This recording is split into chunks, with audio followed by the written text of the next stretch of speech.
प्यारे विद्यार्थियों, आज हम कक्षा 8वीं विषय हिंदी के अंतर्गत अध्याय 17 बाज और सांप कहानी का हिंदी कार्य पुस्तिका का कार्य करेंगे।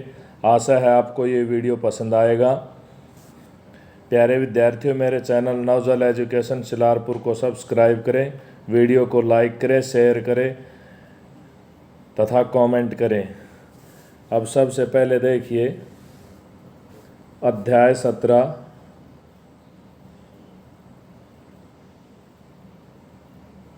बाज और सांप, ये कहानी विधा के अंतर्गत आता है।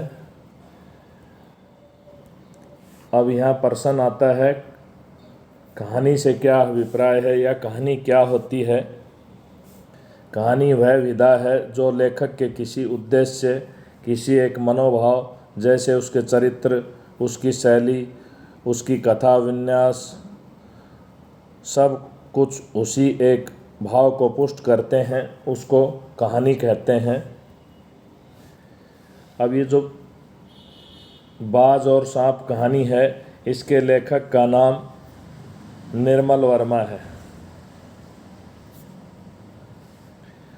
बाज और सांप कहानी से हमें क्या सीख मिलती है? बाज और सांप कहानी से हमें यह सीख मिलती है कि दो लोगों के बीच भी दोस्ती की संभावनाएं होती हैं।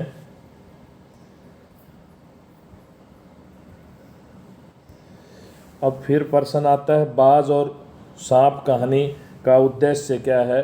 बाज और सांप कहानी का उद्देश्य है कि मनुष्य को जीवन में स्वतंत्रता और संघर्ष के मूल्य को समझना चाहिए।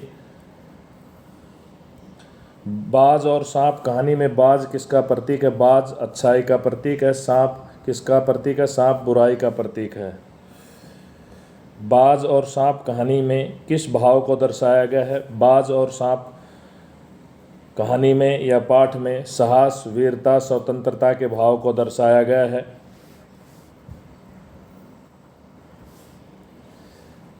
प्रश्न 1, उचित शब्दों का प्रयोग करके रिक्त स्थान भरो।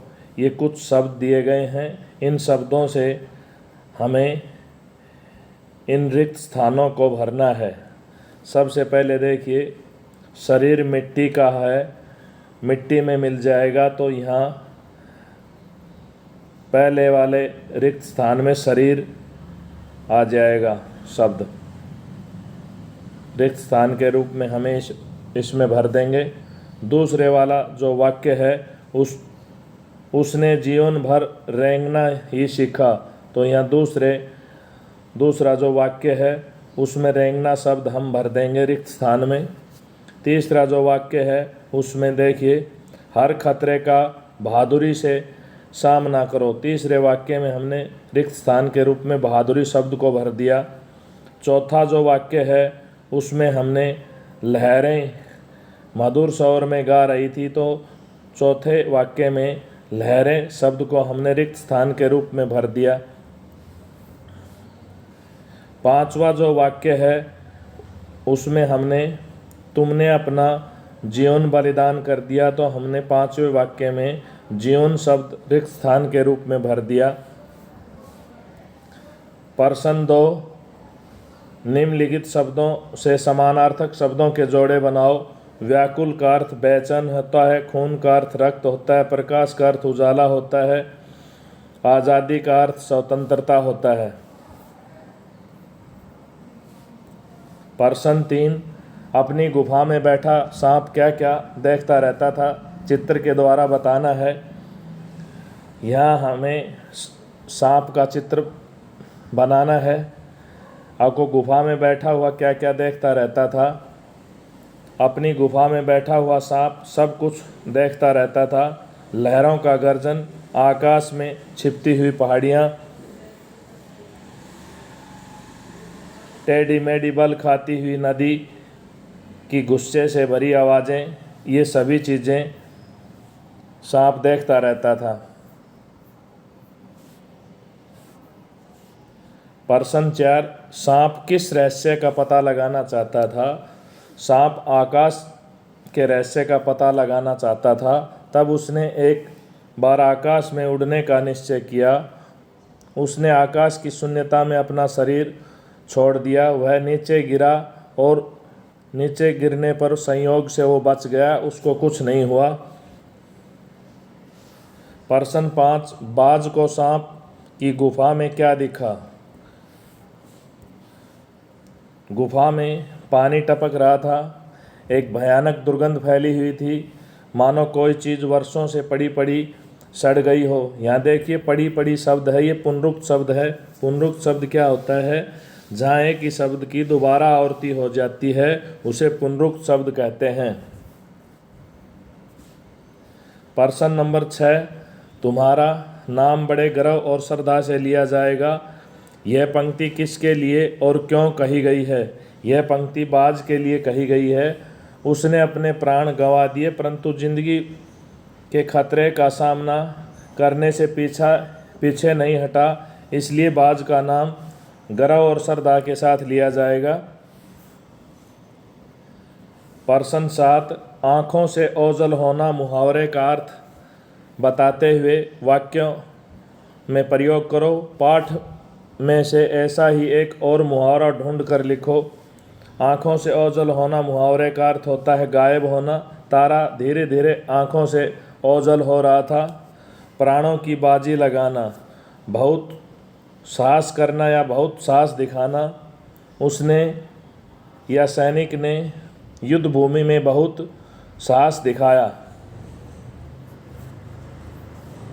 प्रश्न नंबर 8, तुम कैसा जीवन बिताना चाहोगे? सांप के जैसा या बाज के जैसा और क्यों?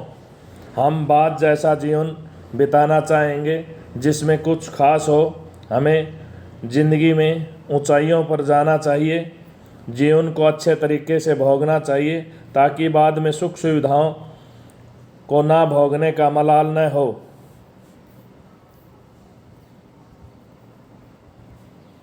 प्रश्न 9, चित्र देखकर बताओ कि बाज और सांप में क्या बातें हो रही होंगी। बाज ने एक लंबी आ भरी। ऐसा ही दिखता है कि आखिरी घड़ी आ पहुंची है, लेकिन मुझे कोई शिकायत नहीं है। मेरी ज़िंदगी खूब रही भाई, जी भरकर उसे भोगा। जब तक शरीर में ताकत रही कोई ऐसा सुख नहीं बचा जिसे न भोगा। दूर दूर तक उड़ाने भरी। ये फिर पुनरुक्त शब्द आ गया है। पुनरुक्त शब्द की परिभाषा पहले बता चुका हूँ। आकाश की असीम ऊंचाइयों को अपने पंखों से ना पाया हूँ। तुम्हारा बड़ा दुर्भाग्य है कि तुम जिंदगी भर आकाश में उड़ने का आनंद कभी ना उठा पाओगे। ये प्रश्न नंबर 10 है। इसमें 3 वाक्य दिए गए हैं।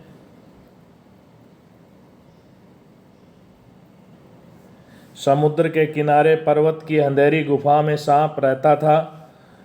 उसके टूटे घायल पंखों में इतनी शक्ति न थी। बाज की आत्मा में एक नई आशा जाग उठी। इन वाक्यों में समुद्र का किनारे से, पर्वत का गुफा से, उसका पंख से, बाज का आत्मा से संबंध बताया जा रहा है, इसलिए यहाँ संबंध कारक है। हमें कुछ और संबंध कारक के उदाहरण बताने हैं। देखिए, उदाहरण 1, आकाश की असीम ऊंचाइयों को अपने पंखों से ना पाया।